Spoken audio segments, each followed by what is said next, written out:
Okay, in this Q&A, we're going to answer, what is the difference between outsourcing and offshoring? Is outsourcing always the answer? And what do I do if I decide that outsourcing is not right for me once I've started?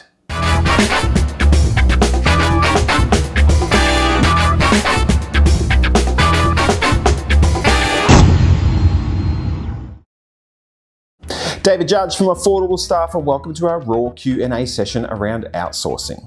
We've created these series of videos for businesses that have considered outsourcing and they have genuine questions or concerns that need answering.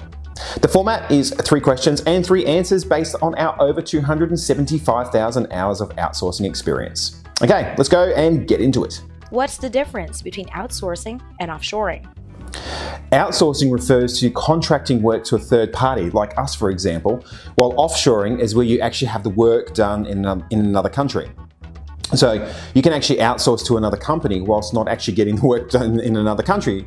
Like for example, if you outsource the printing of some of your printing materials to a business in your local area.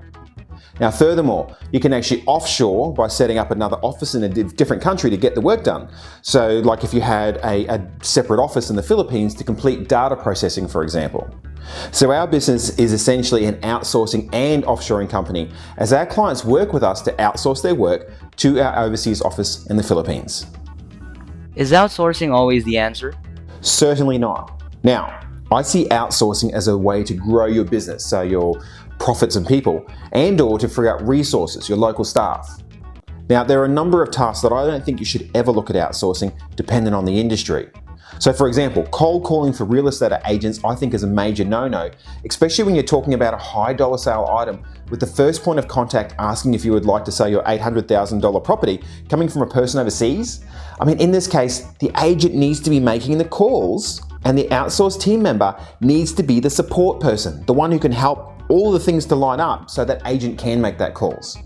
Like many industries, the way that I handle it is you identify the tasks that help the local person to develop the relationship with the clients and the outsourced team member to perform the tasks that allow that to happen. What do I do if I decide outsourcing is not right for me once I've started? Okay, this is a really good question, as I found when we're taking clients over from other outsourcing companies that it's not really because outsourcing isn't right for you, but it's more that you don't understand how it's supposed to work. So you don't get how much time you need to invest, whether or not you've got the right person for the job, and or if you have the right infrastructure. Now those 3 things I mentioned, those are really important. And a lot of companies and a lot of people, when they enter into it, they don't consider that. And then they turn around and they say, oh, outsourcing doesn't work, it's crap. So we've actually turned people around that have totally bombed at outsourcing when they've come to us, and we've helped them to find the right people and guided them on how to integrate the staff into their business. And in my opinion, you need a person that's here, that's local, that has the industry experience within your industry, combined with actual outsourcing experience on the do's and don'ts for it to really work.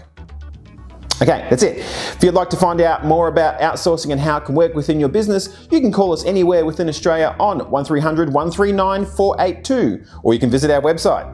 This is David Judge from Affordable Staff, showing Australian businesses how they can achieve business efficiency through outsourcing.